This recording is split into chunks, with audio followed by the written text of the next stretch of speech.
Hey everybody, it's me, I'm Sen, and we're here with the Game Dojo, episode 3, count of 3. And this week we're here with Steve Caires. Steve is a burgeoning designer from Portland, Oregon area, and he is here with me today for the first time. So you didn't see him because he was busy traipsing around the world on some, I don't know, anniversary or something trip doing something, and then he went to Essen or some important place like that with his wife Tiffany. And you'll see Tiffany on Maple Syrup Show every now and then because she's awesome, and she is our co-host. And Steve is joining us today as one of the 4 designers for the Game Dojo this season. So welcome, Steve. How you Hey, doing? How pretty you good. doing? Really happy to be on here and happy to be live. I was like trying to figure out how I could set my calendar to join the show in Europe, and then I realized Yeah, it was hotel Wi-Fi at 2 in the morning, and I was jet lagged. So yeah, it's all it good. was, It's all good. yeah. So it is Halloween, and that means that we may get interrupted by little ghosts and goblins ding dong and on the bell. Steve might have to run out, his dogs might bark, etc., etc. I know here on the East Coast we're almost done, pretty much, except for those um, trick or treaters who are a little bit probably too old to be trick or treating. You know what I'm talking about? They're like dressed in like ironic high school. I'm a high school student costumes, but they should be done soon too. So we should be okay on this end. We've got a couple viewers on. This is awesome. So let's get started. Let's talk to Steve about what his game is about. First off, Steve, tell us the name of your game and tell us what it is about. All right. So the game is called Han Solo, and it is about being the captain of your own starship. Uh, you are flying around a future galaxy, and you are trying to make money, primarily by buying goods at low prices and selling them at high prices. But there's also all the other interconnected parts of that, like space captain fantasy alongside of it. So, you Mhm. know, evading pirates, becoming a pirate, smuggling goods, evading the law, that kind of thing. Um, it is a game that it's deck of cards, it's compact, and you can primarily play it without a surface, and you can also play it solitaire, so it's a single player game. And Good. so the name of it is Hand Solo because you play it in your hand. It's a solo game, and the name evokes space adventure. Right. And so was that all planned? The whole the name equals the mechanic equals the theme. Was that a planned thing, or did it just sort of, hey, this is a game that I play in my hand by myself. I'm gonna call it hand solo, and then the theme was attached from that. Was it a mechanic first? Is what I'm asking. It was a mechanic first. It was I have like a design journal that I keep Mhm. going. Like depending on the week, I'll be putting down different design ideas. So I wanted to do sort of a spacefaring type game. So I already Mhm. had some like thematic notes about that. But the game really started mechanic first because I was waiting in line for a restaurant. One of those really good like Korean like soup restaurants, the super Yeah, popular yeah. one. And I wanted to play Oddball Aeronauts, but I didn't have it with me. And I'm like, man, I really wish there was a game I could play in line that I had with me.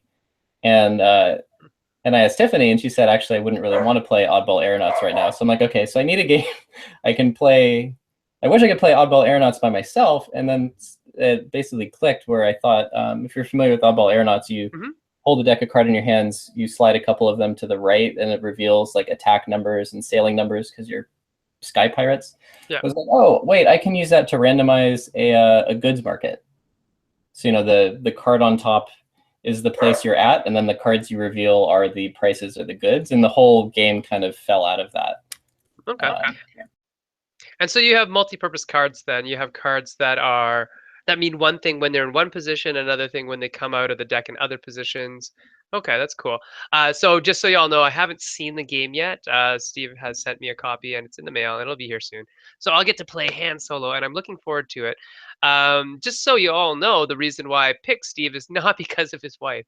As much as I love Tiff and I love Steve, I blinded all the names of the designers and I picked this project because I'm also interested in solo games and also interested in how to get games to the point where you can play it with one player. Now, Steve, is this a solo only game? Oh, it is solo only, Okay. which is interesting. I have there's a lot of games that I've played that I have in my collection that I've played that are solo only, and there's a lot that are say like 1 to 2, or they're 2 player games that you can play with one player. Hmm. So it's really interesting with kind of exploring that and doing it solo only. One reason was there's a lot of games where you are, spaceship captain multiplayer, kind of like, Right. Merchants and Marauders, or Firefly, and to really dig into the fantasy of each person gets to be their own captain usually ends up with the other 3 or 4 people just having massive downtime. So I was like, hey, it might not be the best solo game, but at the very least, if you're playing with yourself, it can be long and extended and meandery without 3 people looking at you waiting for your turn to end. Oh, okay, I see. So you really actually wanted to capture the feel of like an epic space opera type thing without having to interrupt play. So a person could do that, get that feel, almost like do you remember like Elite and things like that on the PC? So games where you're flying your spaceship around from space station to planet and planet to space station, getting goods and whatnot. Does your game evoke those feelings you feel? Yeah, it has some kind of that influence, all kind of wrapped up thematically. I probably need to keep a list at some point, but Elite, Escape Velocity, Sid Meier's Pirates, Right. um, those sorts of games. Choose your own adventure novels. Mm-hmm. Just the inspiration being games that you can pretty much like lose yourself in. So it's more of a exploratory escapist game with the core Right. being like risk management than it is about like high strategy. Right. And so it becomes a game that is really a flow experience that you can like lose yourself in and have a passage of time, a true, you know, past time, literally, where the time is passing, you're playing the game, you don't notice that hey, all of a sudden, oh, your name gets called for, your reservation or whatever. And I think that's great.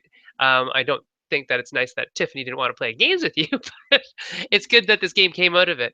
We have a question online from Netters Play. She's been hearing about the game, or sorry, Netters Play has been hearing about the game for a while after seeing it float around on Twitter. Is there any way to try or buy the game? What do you think? There is. So it's been really slow to get running, but I do have the rules and a print and play online. But the rules are maybe like 60% of what you need, and I'm adding new sections. Okay.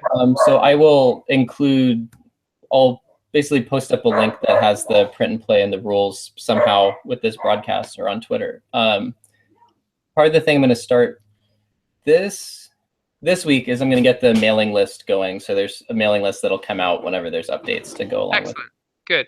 I mean, that's a really nice thing about solo games is that you can get iterations, or not, well, maybe not iterations, but feedback from players after they've played several iterations of the game, the same iteration, but you know what I mean, like several times, which is really kind of a boon to solo play games that the feedback should come fast and furious. Have you found that the feedback for the game has been not good or bad, but just forthcoming because it's easy to get to the table because you don't really need one. You don't need other players. It's hard because I've been like getting the blind testing going and fits and starts. Like I've sent out a bunch of copies, but they don't have like full rules outlines. Ah, One thing that I'm more used to doing is like playtest event testing, which I've done a couple times, and it's really challenging to run a solo game at a playtest event because when you have 3 or 4 people around the table, um, they're all playing a different game and they'll have different questions at different times. So that's weird. That is true. That's true. it's very weird. So I'm looking forward to blind testing because it might be easier to get feedback. The other thing that I think might be a challenge, which is why I really want to get another solid video out, is when you're playing a game with someone, you have sort of 2 people to check the rules and explain Mhm. things and maybe catch you if you miss something. But if you're playing a game by yourself, there's no one to say, oh, by the way, you actually that phase isn't this way, the phase is actually another way. Right. So I'm really looking forward to seeing which things aren't clear and just get like totally misplayed, and which things need improvement in that way. So how are you going to do that? The What I've done before is like a Google form, Hmm.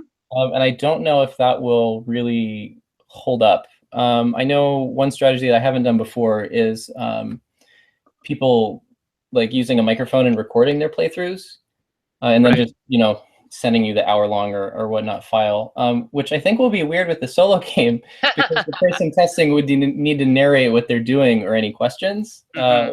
because normally it's a quiet game. So I'm hoping audio recordings plus Google Forms plus people asking questions will get most of it. Yeah. I mean, would video playback be something that would help in this regard more than audio? Would you want to see which card they had and they could flip it over and show it, like just aim the camera down and play, and then when they have questions, they could just pause and say, "Hey, Steve, this is the card I'm playing. Don't know how to interpret it, but this is what I'm going to do because the rules are telling me something that's not exactly clear." Would be easier with a top-down camera?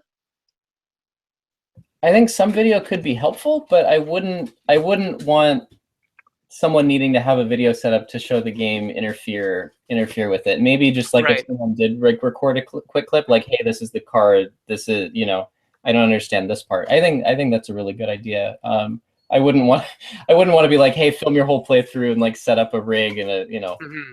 and all that. But that could be helpful, especially because the cards are so dense and there's so much packed into them. It's harder to say like, hey, and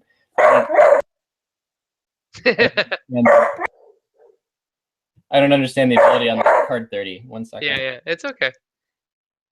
So my dog is barking now as well. So there's dogs all over the place barking their little dog heads off. It's okay. Um, Let me think. The question I was going to ask Steve right now, but he's not there, so we're going to ask you guys, is what would you, if you were playing this game, would it make it easier for you as a playtester to have all the cards numbered? I think that's what Steve was getting at, that he was going to number all the cards individually. How many cards are in the deck, Steve? The actual game deck is 18 cards that are double sided, Okay. and then at the moment there's about 15 auxiliary cards. Okay, so it's actually not that many, which is good because it'll all fit in your hand. Are you, so what I was asking is, for the playtest purposes, are they numbered individually, uniquely, so that people can refer to card 5 plus card 6 gave me this interaction? Is that correct? So they could ask you questions like that. It's not. I know. A previous game I did, it was a like a light hand management take that card game Hmm. called No Benefits, which we're still working on. Had 180 cards and every card was numbered. So like playtest feedback, we could just quickly shorthand refer to stuff. With this, I don't actually have all the cards numbered yet. One thing I might do is put tiny identifiers in the multi-use parts of the cards. Hmm. That could be something that could help where because it's like I can show a card as an example. Like um, so this Oh card yeah, those are info dense, eh? it's very dense, which is one thing some people like and one thing some people find off-putting. But just this strip along the side that represents a commodity. So it's like Hmm. fundamentally a different piece of information than this bit, which represents the actual starport you land on The yourself. yeah, the planet that you're at or whatever. Yeah. Okay. And what's on the other edge Uh, by your fingers, not your thumb? the Yeah, yeah, other yeah. edge here, this is the market. So that's the base prices of all the goods that you would see when you land at a starport. Okay. And so are all the cards unique? Like all 18 and all the 15, are those they all unique?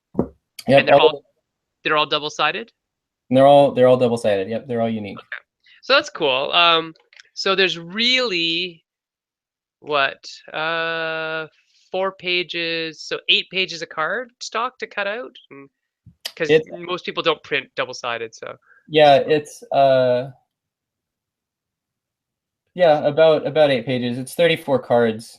Mhm. Um or no, it's 31 cards. So yeah, it's pretty much I think 5 or 6 pages. I'm trying to remember. You can the last page of cards you can do single sided and then do them Yeah. again.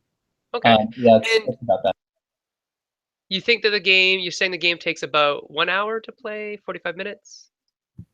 I've been really bad at blocking out the time for how long it plays, partly because it's a game where the end of the game isn't really well defined, but pretty much every time through the deck is 1 year, Okay, and you can play a maximum at the moment. It's up to 30 years before you are forced to retire, but at any point you can retire in there. okay, Um, the idea behind that is your score is a multiplier of how many cards in the deck you flip to. All the cards in the deck start at a neutral side, which is other contacts in space and starports. They don't really care about you. But right. throughout the game, you can make the other ships you encounter angry at you, and you can make starports friendly. So your total score is the number of cards that are flipped, because that's your renown. And you, at the moment, you multiply that times your credits. Okay, So retiring early, you can take advantage of having that high multiplier. Um, to retire and get a high score. Whereas if you play longer, you might lose money or bad things might happen, and then you'd be forced to retire at a lower score. right. But that really doesn't work too well for a time bound, because there isn't like a lot of games have like a deck burn down. The third time Mhm. through the deck, the game ends, and at the moment, it doesn't really have that like backstop. So it's sort of like maybe it takes 15 or so minutes if you're playing at a good clip, maybe a little earlier, maybe a little less to go through a year. Oh, So if it was, I mean, it kind of depends. Your first time through is slower. So, if it just took you 10 minutes to get through the deck at 30 times through the deck, which would be the max you're looking at, 6 hours. yeah, 6 hours. But yeah, if you get blown up and you're floating in space, it takes you 3 or 4 years to get your stuff back together. So you advance the year track. So it's sort of like a Okay. maximum timer. But yeah, I've had a really hard time like nailing down a time bound for the game. So I should say Okay, like so it sounds like that's a goal then, that you should come up with some way to end the game. Um, so a lot of times, what I've heard from, say, um, like Van Ryder games who are very prominent in the solo play area, they're like, yeah, we don't want it more than 20 minutes. We don't want it more than 20 minutes for solo experience because of what people are expecting, what people want out of a solo game. Now, I guess it depends. I mean, Hostage Negotiator is very, it's tense and it's dice rolling and it has to feel faster, I think. This game thematically sounds like it should be, it should last as long as you're a profitable space pirate, right? Or until, your son stabs you with a lightsaber, right? That's Yeah, what it ends. pretty much. It's one of the first times I really started digging into it and playing it. I used to have an hour train commute each way to and from work in the morning, and it would That's take no fun. me. I could I could easily burn a good 45 minutes of it just playing one or two games of Han Solo before I was forced to retire. Hmm. Also, back then the difficulty curve was way ramped up, so it was easier for the game to force an end. But it was basically, I kind of wanted it to last about as long as you would want, which is I think different from something where you want it to be short and punchy. So Hmm. I'm curious if that like goal will sort of hold up. Yeah, I mean, like, I don't think that their formula is by any means a standard. It's just something they've said. Um, so a lot of times when I was asking on Twitter for people's impressions of solo games, what they want is they don't want a score to compare at the end. So a lot of people are saying just I win or I lose. That's what I want to do. I don't want to compare my score to see what rank I was or beat a certain score so I have to beat it again the next time. I'm not sure why people don't want that. Psychologically, I'm saying I don't understand why people don't want a score to try and beat the next time. Um, but people were just looking like Gameritis guy and Willie and whatnot. Um, he was saying, just give me a goal. I need to beat it to win the game. But that means the game should be hard. And so when you said, you ramp the difficulty down actually in Han Solo, it's like, well, I wonder if a shorter, harder game that is harder to win is more refreshing when you actually do win. I don't know. What do you think? It depends. So feedback I got on that earlier version, um, I guess to back up a step or two, Hmm. anytime you put goods in your hold, Basically, every time there's a card on the top of the deck, it'll be a starport or a pirate or a contact or something else. Two of the cards in the 18 card deck were pirates.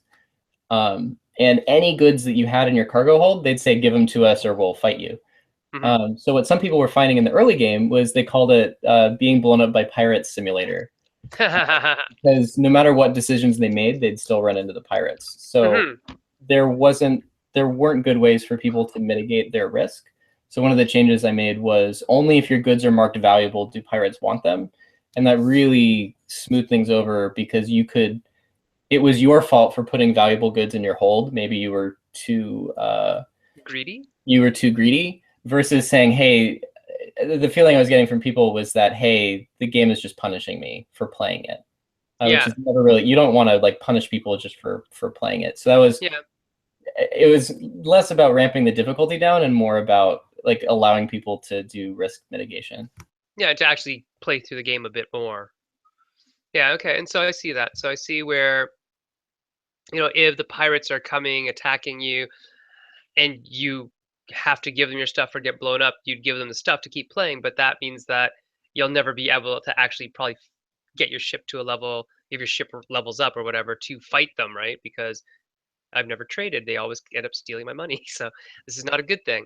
So I can see that as being this never ending kind of dwindling cycle of just like of literally burning off your money every time and just kind of doing little runs in between, but that's not very satisfying. So No, it's not. interesting. And that was some feedback I got from some people was like the first major defeat they had, they just stopped playing and start over because they didn't like that slow spiral into failure.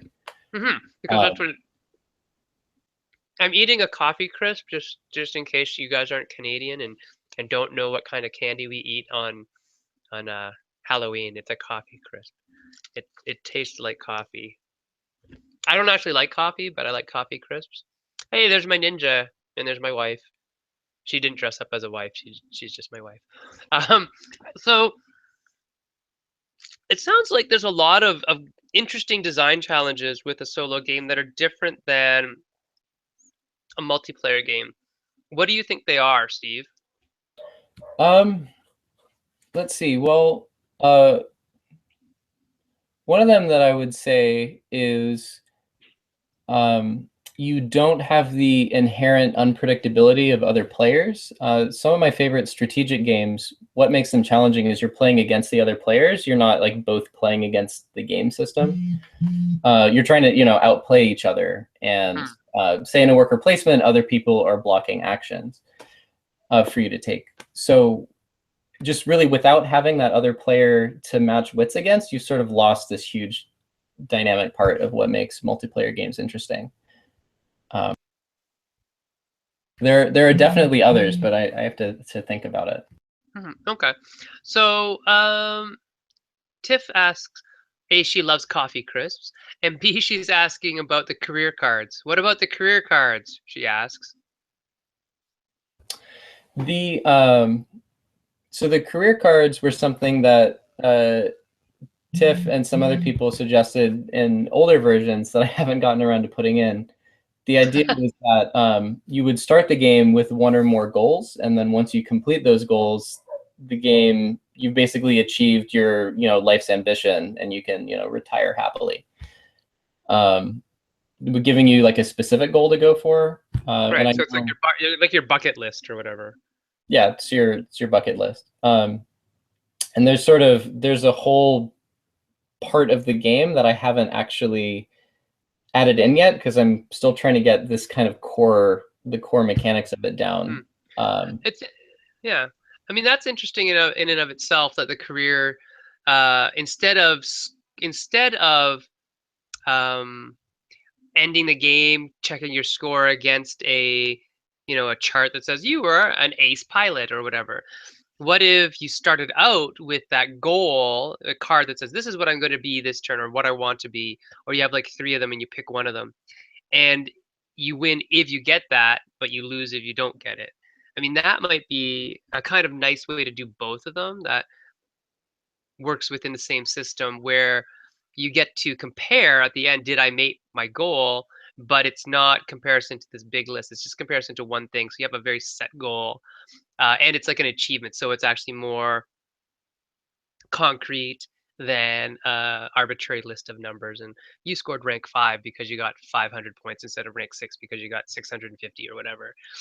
So I think that sounds interesting. Is that something on your to-do list in terms of next steps? Careers would be one of them. What do you think? It is the kind of going back to what people were saying before about wanting a Hmm. defined end rather than just like a score rank. Yeah. I know, like one thing I've noticed in a lot of co-op and also solitaire games is there will often be multiple interlocking failure conditions, and there's usually like one good solid win condition. And Hmm. sometimes if you achieve that win condition, you can get a score. Like a Friday, Friedman Fries, I will never pronounce his name That's correctly. good. Good enough.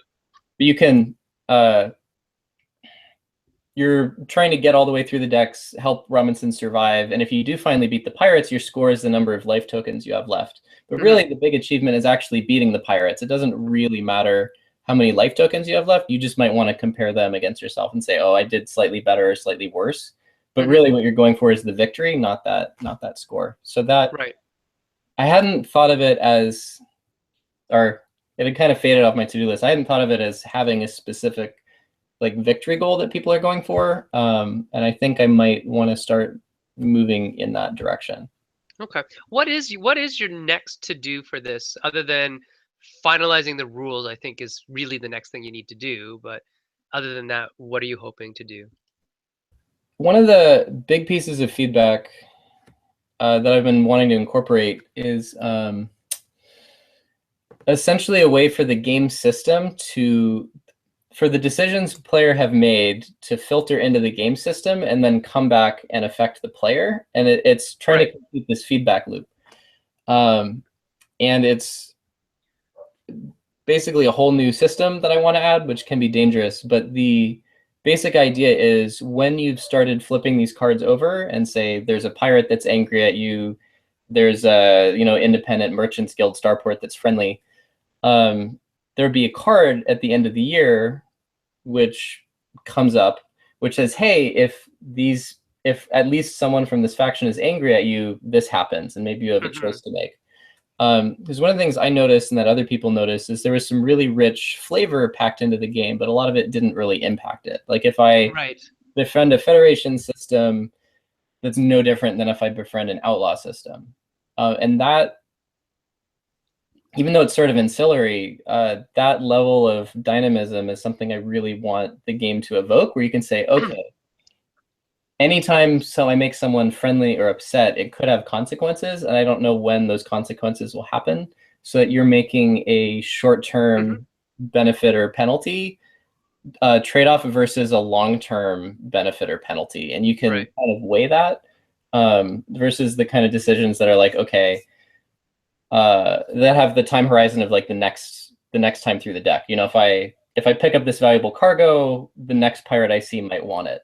So I want to like amp up the time scale. So it's like, okay, if I fight this pirate and blow him up, not only might he come back later and be angry, but I might see an event in the deck later that says, hey, if there's angry pirates, now they're gonna, demand money or put another card into the deck. Oh, that was the other thing. I'm rambling all over the place. But It's okay. the backside of those event cards, I want to make other cards that flip and go into the deck so that it starts building the deck in either a positive or negative direction. Okay. So And yeah, go ahead. yeah. No, so do you see the game getting bigger, adding more cards as you add more things? Or is this all happening within the same 31 odd cards? It's bumping it up like another um, 9 or 10 cards, Okay, so a, basically. a block of cards. Yeah, it's bumping it up by like another block of cards, Okay. which I think is maybe not too bad, but it's not. It's uh, I I want the ability to, when I start the game, you know, I guess the end goal of this is I want to start the game, pick a career. Okay, I'm going to be a newbie pilot, or I'm going to be a grizzled smuggler. Pick that career card, pick those like 5, 6, or 7 events, and then now that I play the game, my game is going to be slightly different because now those events represent the like checkered past of this smuggler Hmm. character. So Okay. now I'm going to have a different experience playing this than someone who's playing, the goody two shoes or the Right. fancy war pilot or something like that. And so you'll set up your deck for that storyline. Some cards won't be in the deck or will be flipped to be something else or something like that. And so you'll just leave those at home as you go on your train ride, go on your train ride, play the game with the, 45 out of 60 cards or whatever it ends up being. And then when you come home, you can take out those cards and put in new ones to make a new experience for the next time you play. Is that kind of the vision that you're having? That's kind of the vision. What I noticed was just playing the core game, it does start to get a little stale because you have sort of the same like peaks and troughs in your experience. Right. One thing that some people have picked up on after playing a couple times is, hey, there's only ever 2 pirates in the deck. There's only ever 2 cops in the deck that want your contraband. Hmm. If I want to be a pirate, there's only 5 merchants. There's always the same 9 starports. And so after you play and you really start to learn kind of the boundaries of the game, there aren't those spikes that you're like, oh my God, like where did that like big gigantic ship come from, or that huge like loot windfall? Because I find playing a lot of generally more computer games is a lot of the fun is in this variability that, okay, this Hmm. time I play, this might not happen, but I should hedge in case it does. And with only the like 18 card main deck, there's only so much of that can go in the game. Right, and because you don't have any ancillary things like dice and whatnot. I was going to ask you, how do we track information in this game? Is it all on the cards? Or do we have like a slider that we move along cards? Do we hold the hand in different ways to represent, what stage we're at, or how much money we have? Or are there chits and counters? Are we counting on our fingers? What are we doing? Well, so if you are counting on your fingers, you can play with a little bit less surface area than if you basically if you're in a quiet environment and you don't mind keeping track of your money in your head, it can Hmm. make the game flow a little easier. I'll pull up the game to sort of show how Sure, it yeah, works. yeah, So this is the main 20 or 18 card deck of the game. That's starports and everything. yeah. So when I start the game, I'm going to take a ship card, and this ship card has 4 states, depending Ah, on I if see. you're illegal or damaged or any combination thereof. Right. So um, what I do if I'm playing in my hand is I slot the ship card just in the top of the deck, so the statistics are peeking out. Hmm. But mostly this is a divider, because what happens is every time I go through cards, they're going to go behind my ship. Right. And then eventually, once I've done the last card and I see my ship is on top, then the year is over and I do the like Stuff. year end stuff. Yeah. So the other thing is, if I'm going to get cargo and put it in my ship, again, this is just if you're playing in your hand. If you're on a table, you can just place these next to you on the table. But all the goods have a little commodity symbol in the upper right. Yeah. The strip is kind of meaningless. It's mostly just to block out the space. But what I do, and it's also an ergonomic problem because everybody's hands are different. But I just tilt it to the side and then also just stick it in the back of the deck. So I have Right. So one. that's cargo you have. But if I accepted a mission from that starport, I'm going to flip the card the other way, also put it in my hold, and now I have 2 illegal units of cargo in my hold. That you're trying to bring somewhere. Okay. Yeah, that I'm trying to bring somewhere. So that's kind of how basically what's in your hold and what's up with your ship is tracked with that. Hmm. For what year it is, I use a slider. Paper clips are actually a little bit better for this, depending on like the thickness of the card. So every year I'll pull out this card and slide it. I've also done it like just pen and paper, like marking Yeah. the year off in a notebook. Yeah. And then for credits, this design is haunting me. For some reason, I decided to make the credits go from 1 to 60, which is kind of a really random number. Um, but every time I get credits, you can just slide the slider. If I'm Yeah. playing like a quiet environment, I'll just keep track of the credits until the end of the year, and then I'll update it then. Right. So you're just kind of keeping track of it that way. Or like if I'm, on a train or something, maybe this is just in my lap or it's on like a tray table or something. Right. And then for upgrades to your ship, I was really reluctant to add new cards into the game. But in this case, I've got a card. I just slot it kind of behind my ship card, and now I have Right, an upgrade of 1 cargo. But it's also a 4-use card, so it can be an upgrade or downgrade of 2 stats in every right, direction. So someone in a playtest actually had the idea that if you have a paperclip, you can actually paperclip all the upgrade cards to your ship, which is pretty yeah, silly, but however you want to do it. I think that's it. Oh, also how many loans you have, which is one of the ways that the game can end. If you run out of money and can't take out any more loans, you're forced to retire. Just 1, 2, 3, or 4, or 0, 1, 2, or 3 loans. right, And then which ship you have, there's 6 ship cards out of the deck, so you'll swap your ship card out for another one. right. Yeah, I think that's most of the information tracking in the game. Okay. So it's not quite all in your hand, which is still okay. Um, just trying to think of. So you're already kind of breaking some of not the rules, but the boundaries that are kind of almost just like preconceived notions or little constraints that you have, and that's cool. Um, when we're looking at the idea behind the, I think my biggest concern right now is the rinse, wash, repeat cycle of, because it is, the game is rinsing and washing and repeating the same hand 30 times. What is the big reveal? What is the aha? What is the cool thing that happens in your game that doesn't happen in my game? Does the order that the cards get played in matter towards a big effect? Like, how can you get that variance that happens with a die roll that tells you, oh, now 6 orcs are attacking you instead of 3, that you might get with a die roll that you don't get with the cards the way they are currently outlined. They are so information dense that I don't know if there's any room for anything more on them.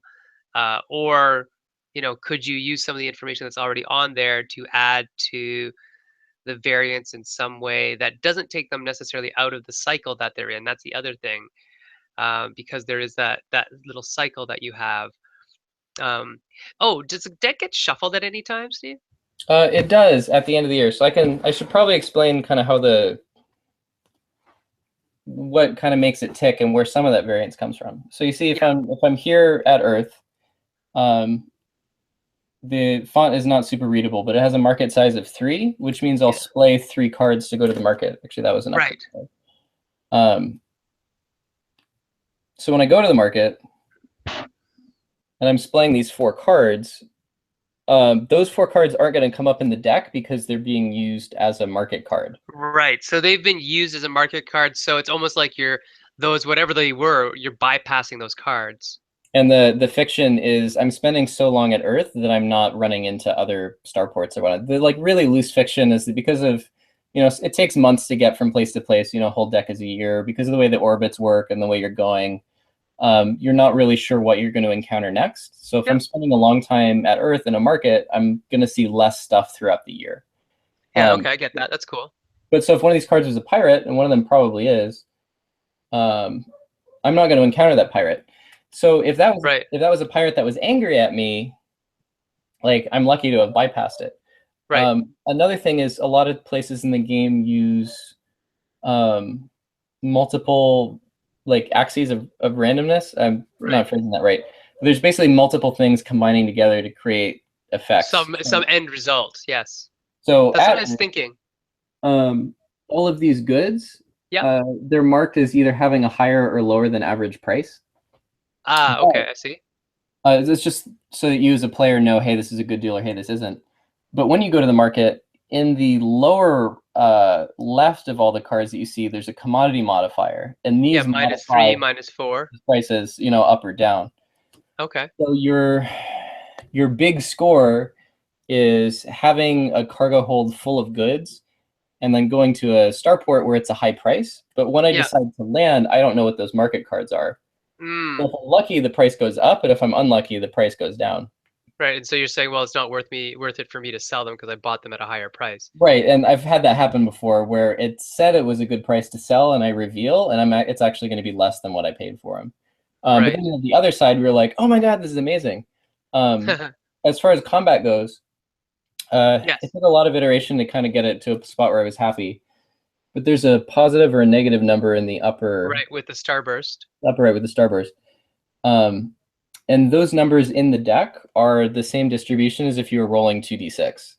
Okay, So it's so 12 +5 to to 2. -5 on like a, it's close to the bell curve. Right, So most of the results are 0, and then they kind of fade out on either side. right. But the 2 cards in the deck are either a success or a failure. So that's sort of your like natural critical success or your natural critical Mhm. failure. So no matter what the actual odds are of actually running away from the pirate or plinking with your tiny cannon at the target that's attacking you, you always have that roughly 1 in 20 chance that you'll succeed or that you'll fail. So Sure.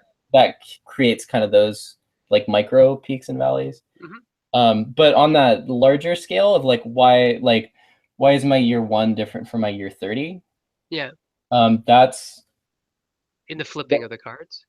yeah. So that's like as these cards flip, there's 9 contacts and 9 starports in the deck. So if all 9 contacts are angry at me, every time I interact with someone, they're going to say, "Hey, give us money or we'll blast you. Hey, give us your cargo or we'll blast you. Hey, surrender and turn over your ship or we'll blast you."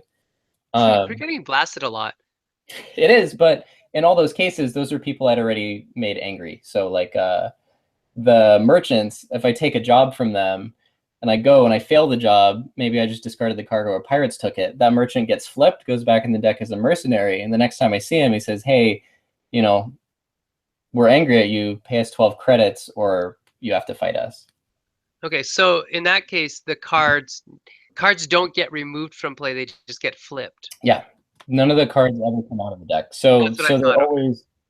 But so if I'm fighting someone, I'm using the 1 or 2 cards underneath the card for combat. So that's also like cards are basically temporarily discarded from the current year, but they never actually go out of circulation.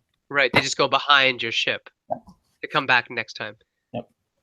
And okay, so let's say you took a job, and I have a job as a, dumping some plutonium on a planet or whatever, and I don't do it. How do I know that I'm not doing it? Is that an active choice for me not to do it?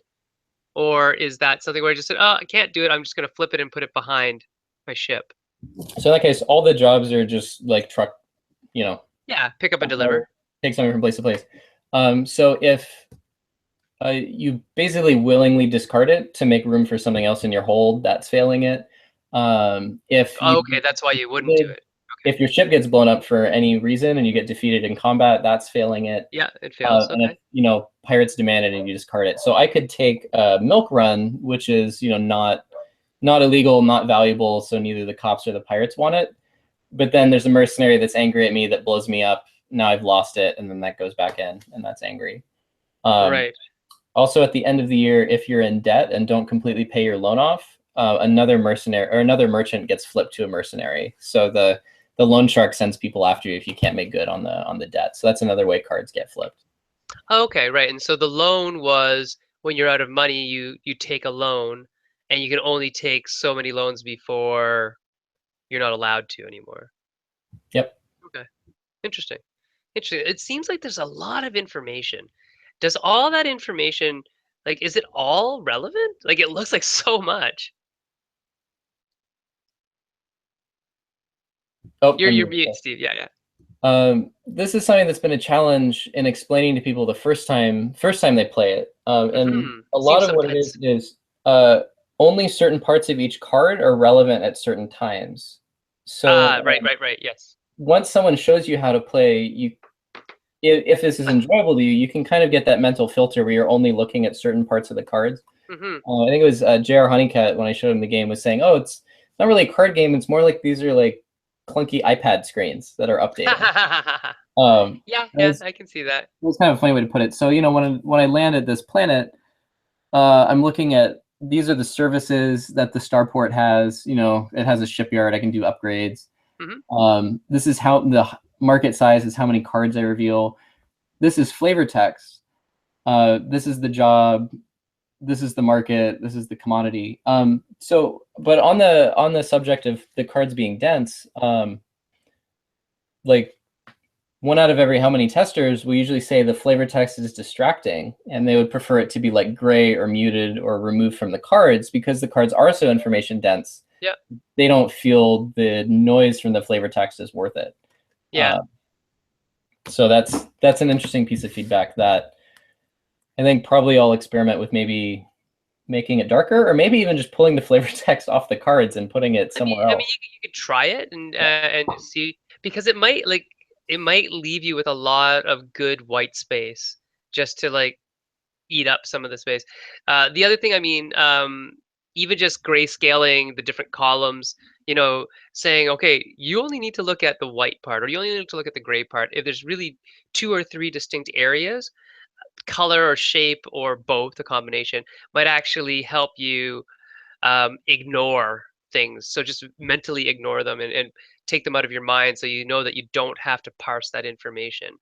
Um, and a lot of it's actually covered by the other cards. Like if you're splaying, when you splay so this is a planet and this would be the resource underneath it and the resource underneath it and the resource underneath it, you're actually not looking at 90% of the information, which is good.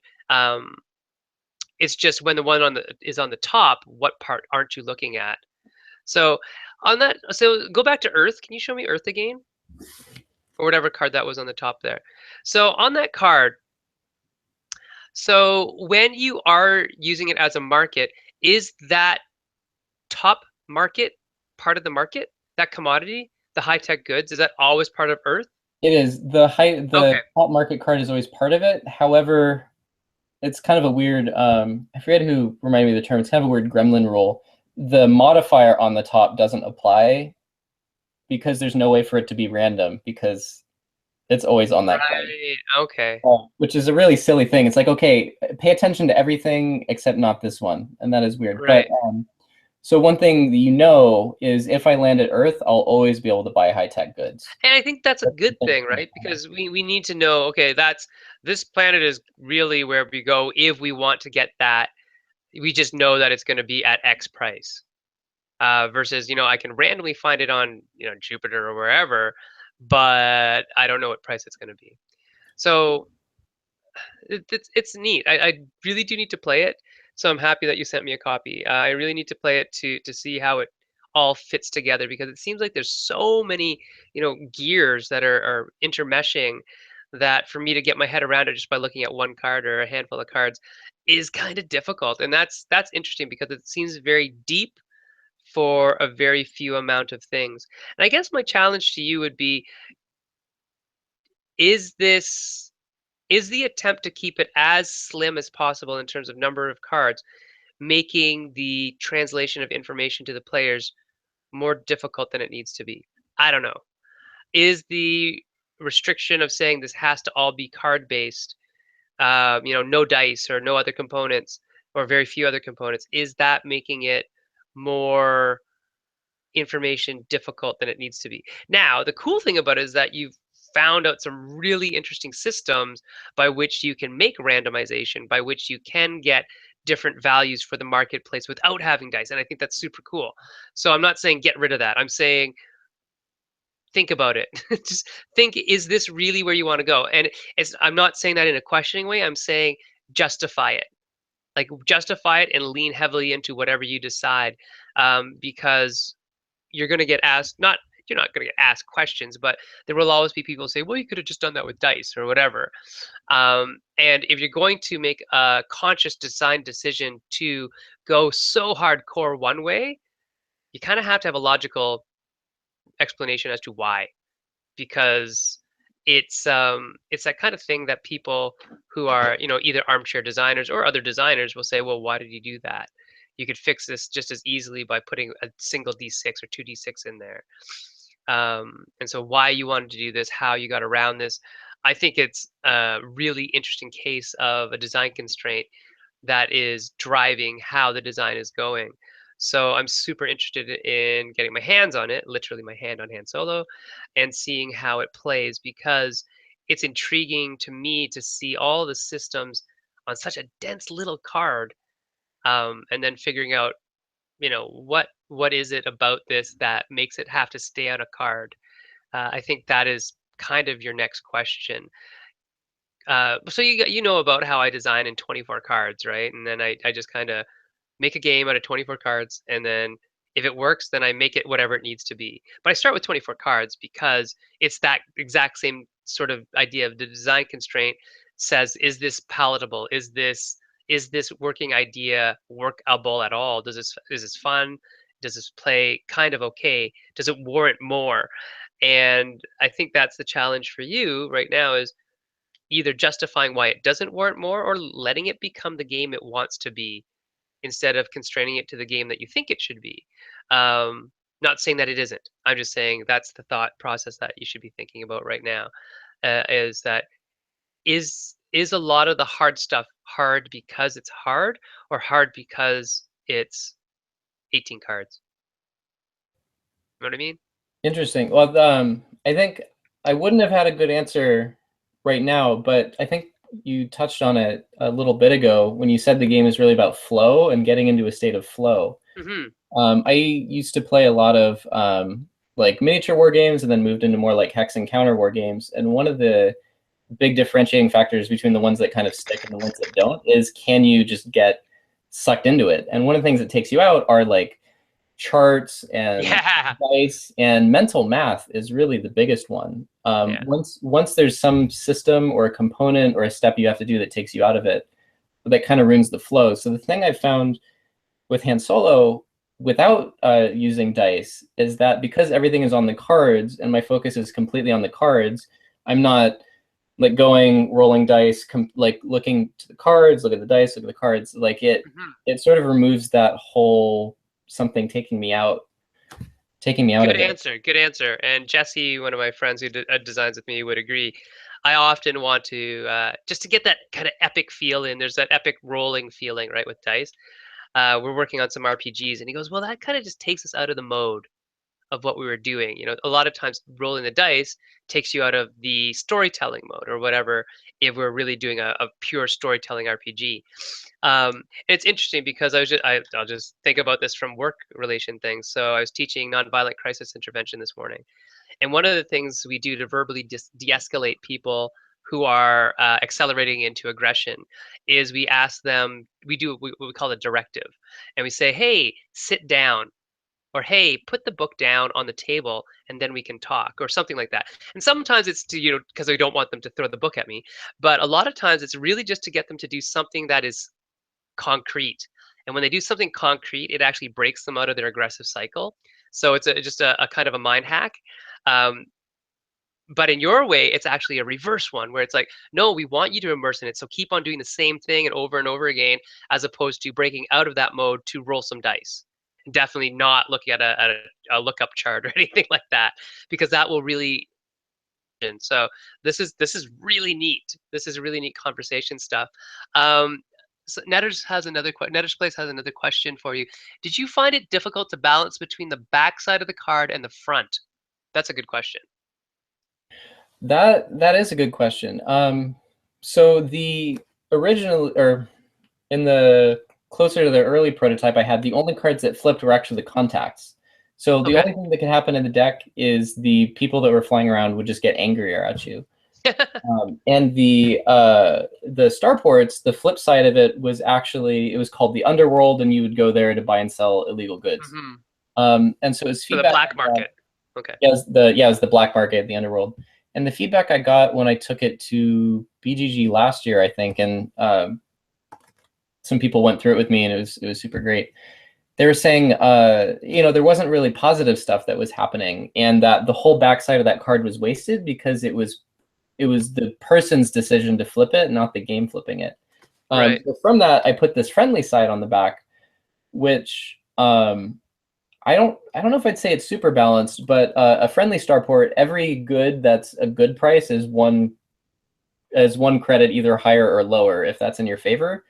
And there's also it's called an advanced good, that it's the same as the normal good, but if you find where they really want it, the price is way higher. So in that case, I don't actually know how balanced that is, but I know it's satisfying to flip it to the friendly side and like, okay, now I can get the high-tech weapons instead of just high-tech goods, which are valuable and illegal. But if I Ooh, find the right place to sell them, it's a whole bunch of right. And oh, go. those cards are really just binary, correct? They're just flipped once. They're not rotated like the ship is or whatever. What was rotated? The Yeah, oh, that was the it was the ships, the loans, and the upgrades do the right, four-way rotation. right. So Um, there's not enough room to do a four-way rotation on the planets, right? there there um, there could be, but it would be tight. It would have to be like a special card that went into the deck that you know something would happen and you'd rotate it, and now it's in one state, and then something happens and you rotate it. But because there's so much going on, I think it would just start to get clunkily cluttered. Mhm. But the contacts, the ones that are angry at you, um, they're they can be harsh. They're basically bigger, badder versions of the cards that are on the front. Mhm. But one of the things that I did is I Can you bring that closer to the oh camera? sorry. Just so I can see. Oh, so this is the it's the rank 5 mercenary, so it's the hardest mercenary in the deck. It's he's in a fighter, and he has some of the highest speed and combat stats in the game. All right. And is So that triangle is the ship that they're in? that trial is the ship. Okay. That's my clunky. I'd call it programmer art if it were. Well, it's very elite. It looks like elite, if It's you I remember. actually there was a reference card from an old version of Elite, and Oh, that's I that makes hand total sense then. I hand drew some ships because I just wanted to like put some on I have a picture of the old like graph paper I drew them on, Mhm. and then these are my like I basically copied my hand drawn ships, so they're like two or three removed from the old Elite ships. That's funny. But yeah, the basically the when I was looking at the combat statistics and the odds, I made sure that no matter how tough something was, there was still at least a like noticeable chance that you could succeed or fail. So For it's sure. not totally out of band balanced, but Hmm. it's achievable. I'm just looking at that. That's not a mamba. That's not an adder. I don't know what that is. All the old ships from Elite. That's funny. Cool. So, where do you hope to go next? The so the place I hope to go next, it's I think we touched on it before. It's the place where I'm looking forward to playing the next game because I want things to happen in that game that didn't happen in the previous game. Right. Okay. And one of the things Right. that Right. I enjoy playing it, but playing it playing it over and over, it the game doesn't give you direction to start out and say, hey, I want you to become the biggest trader or the biggest smuggler. And there aren't those spikes of really unique things that will probably only happen in one game. And without kind of both of those, I don't really want to go and jump in and play it again. Right. So I Okay. think So. that, yeah, impetus to play because I want something new. That's what it really needs, Hmm. I think. Okay. And I I think also want other that's people to tell me what they think it needs to. yeah, that's very admirable. Is a I guess a word for it. It's just an interesting way to do it because that I think is where the downfall of the small system is like how do you introduce variance to the system, how do you change things up, and so you've got some really cool stuff in the multi-use cards, you've got some really cool stuff in the flipping of the cards, and then how does that work narratively, how does that work mechanically to make those big aha moments or whatever where the alien freighter comes in or the Death Star is built or something where these kind of cool moments will only happen to you in your game because you did it this way, whereas it won't happen to me in my game because I chose a different path. um, and that's going to be the hard thing, that's going to be really interesting, but if you can pull it off succinctly and cleanly with like a very interesting and elegant system, then you've really got something going, right? So you've got the core, and now you need to build around that core in some way. And so maybe adding another block or two of cards, like just maybe 9 cards here and there, another 9 cards or something else. You'll double the amount of cards you have or triple the amount of cards you have in total, but it's not going to be super unwieldy. You just may not play as many iterations of the deck. It might be like a quarter of the iterations of the deck, but you're still going through the same number of cards, right? Yeah, I think So the thing I'm kind of chasing, it was Isaac Shalev at the BGG we played it at. He was noticing all these cool factions on the cards. He's saying, you've got the Federation and the Rebels and the Pirates, and like if I befriend these people, I want it to mean something. Like I want that to come back and affect my game. So yeah, that like one little sentence summary is kind of what I've been chasing. Like what is it? I want the player to like, oh yeah, I'll deliver this stuff and the Rebels are happy with me, and then 2 or 3 times through the deck later, it comes back and bites them, or maybe there's like this cool mission they get, like yeah, that loop that to suck people in. yeah. That's exactly what I want. Yeah, and I mean maybe so one thing that I'm doing with one of my storytelling games is we have like a seed deck, which is just random cards that just go into your decks. And you don't know what they are, and I don't know what they are. They're just random cards from a random deck, but they change the story for everybody. And so that might be a way to do it. And then it's just like Legendary has seed decks as well, right? If you've ever played Legendary Encounters, you have just decks of monsters that you don't know what they are, events that you don't know what they are, and they just kind of go into your challenge decks. The other thing that you could think about is tracking your faction experience, your positive or negative, like on a 0 to +2 or -2 scale or whatever, and just track with each faction how much influence you have with that faction, or positive or negative influence, whatever it is, or your ally status or whatever you want to call it. And then that can drive some of the effects of cards. Like this is, mercenary, or no, mercenaries wouldn't have a faction, but this is, an alliance trade vessel. If you attack it, you're going to lose reputation with the alliance. But if you have a high reputation with the alliance, then you can actually splay one card and now trade with it instead, or something like that, right? So it might require the game to get a little bit bigger in terms of I'm tracking more stuff now. But if that gets you what you want, I wouldn't shy away from that. I would start with the clunkiness and then try to reduce the clunkiness after you get the feel that you want. Because really, when you think about it, we're designing experiences, right? We design an experience. And I mean, you design computer programs for banking software and what. So you're designing an experience for a banker or a teller or whatever. And the same thing in this, you're designing an experience for the game player. And if the experience isn't what you want, the constraint doesn't have to exist. You did that to yourself. You said, oh, I'm going to do this all in this way. So you could say, okay, I'm going to add this little bit, and it's going to be tracking in this way. And you've already got a couple things that you're tracking. And so, if you really wanted to play Han Solo with one hand and no tracking bits, I'm sure you're smart enough, because I know you can do it, come up with an app that you could track everything on your smartphone with, right? Like everything. And that would be just a companion app. If you didn't want any electronics, the game actually would come with, a tracking sheet or a tracking thing that you could either use dry erase markers, whiteboard, or little chits, or your little paperclippy things on strips or whatever. It can be done. And if that's what it takes to make the game have the feel that you want, I think it's worth it to experiment and break out of the small mold, and then try to figure out, okay, now how do I get back into the mold, or how do I get back into as much the mold as I can.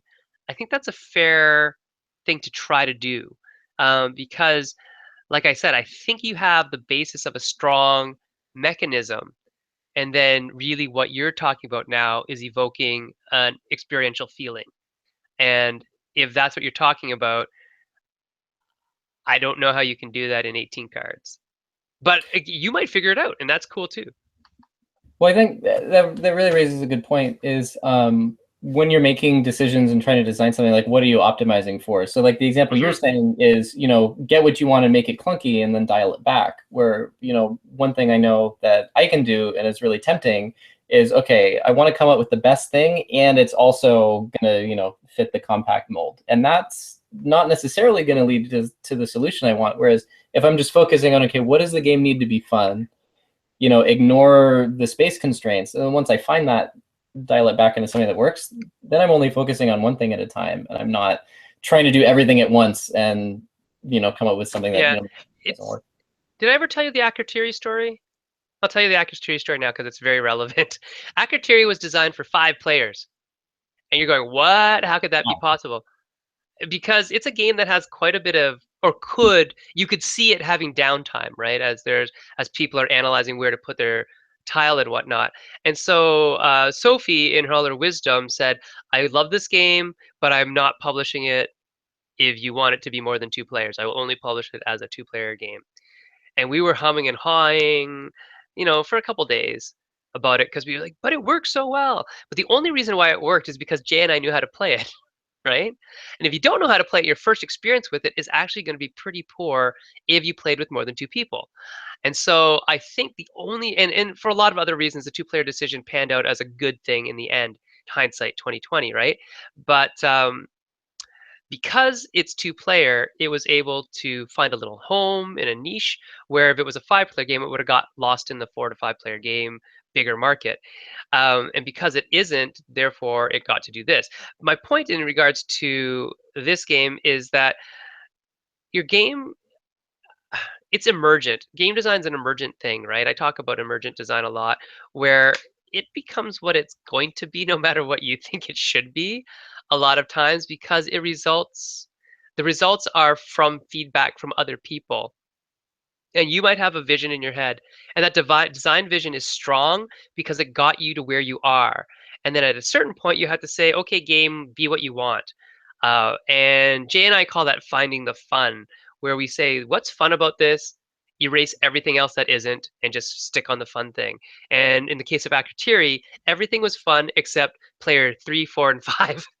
So we erased those from the equation, or we had them erased for us, and it ended up being a good thing.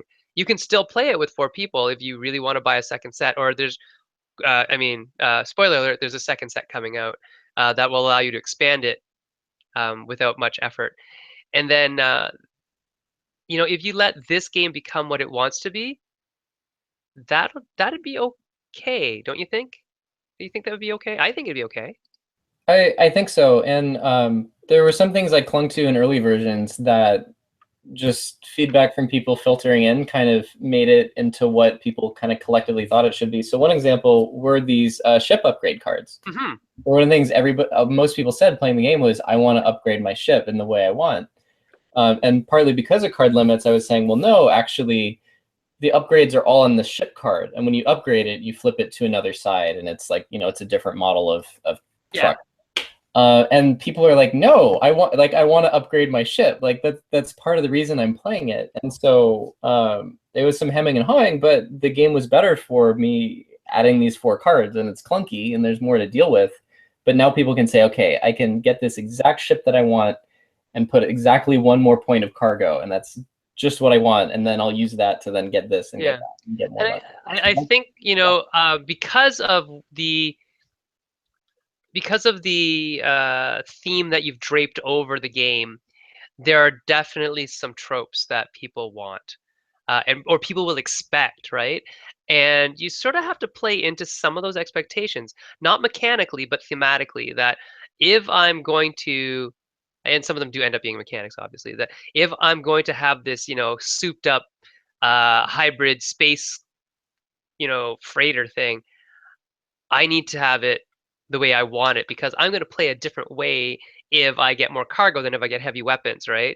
And if you think about, the Millennium Falcon, which is this is all based around in some way, shape, and form, like there were some custom stuff in there that Han put in there specifically to become, a great smuggling vehicle.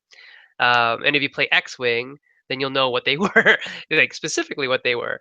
And so there's a lot of cool things that come from the trope of the space pirate or space smuggler. And I don't think playing into that is a bad thing because it'll help people actually understand the game mechanics better because it's just assumed this is what it does. Oh, I see what you did when you said, underground cargo or extra cargo bay. This is what it does. Extra cargo bay is simple. I mean, that's just more space for stuff. But if you said, sublight drive or hyperspace drive, that works every now and then. What does that mean, and how does that play out? Well, it's a random thing that happens on an event or on your card when you want it, but only if this particular icon shows up. You're like, ah, I get that. That makes total sense. Just like in the movie when it doesn't always work.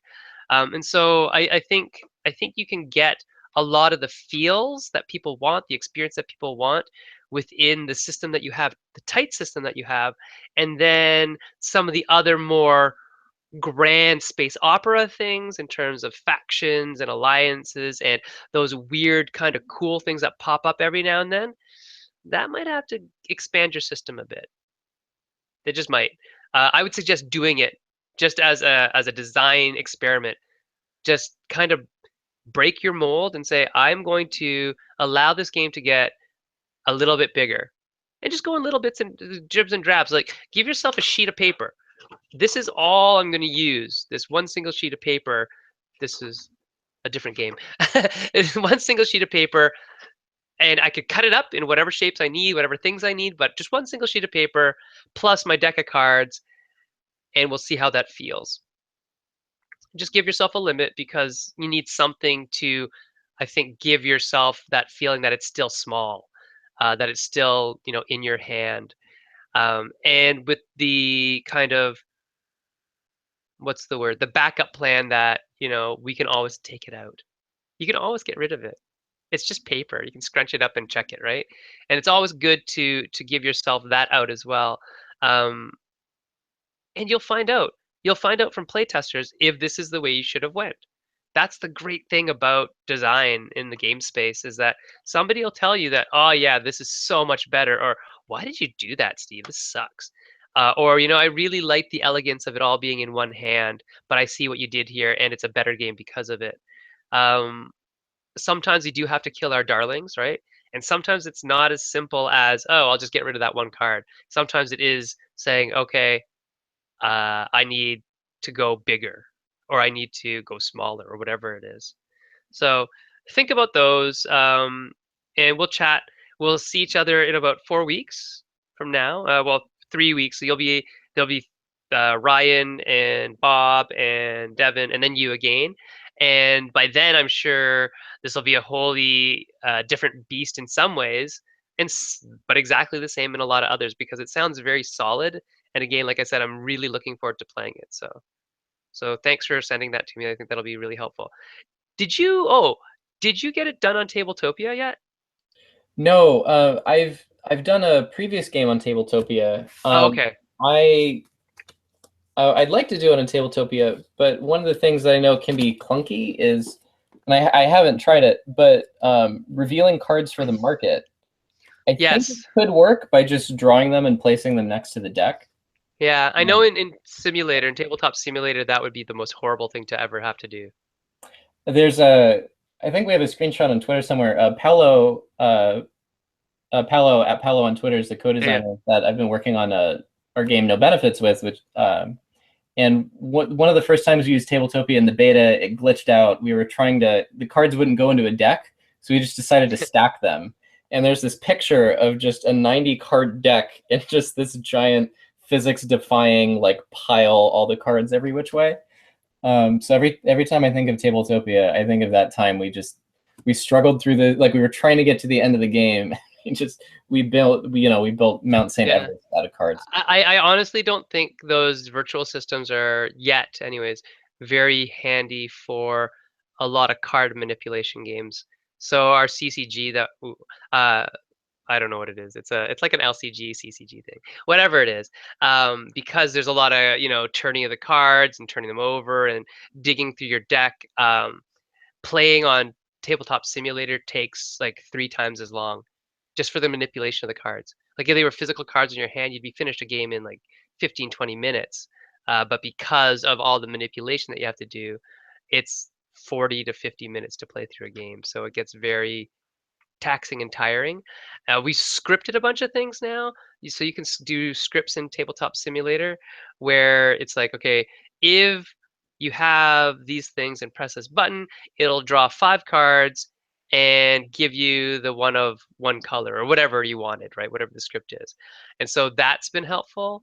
But you have to actually understand the mechanics of the scripting language, and I don't very well. So our publisher has been doing the scripting for us, which is good because that's a good thing.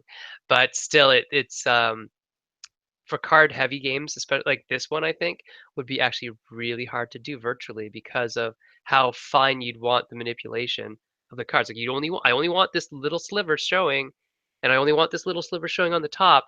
And then if I move one, oh, everything's wrong and everything's going. Or if you double click on some of the card simulators, if you like click on the pile, it'll shuffle them all, or it will, you know, reorder them, or it'll bring them all back into a whole deck.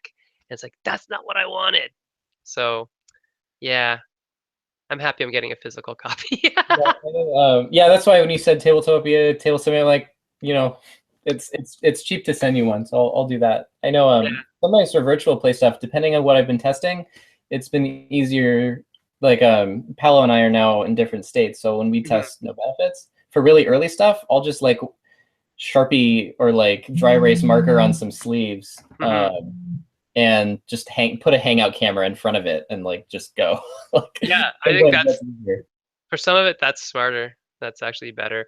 Like, a lot of times you just have a ever running Google Doc of components and stuff, and then we'll eventually figure out, you know, which ones we need to make and put in front of a camera and whatnot. So, and the more people you get involved, the more you really need to do that if you can't explain it in words. So.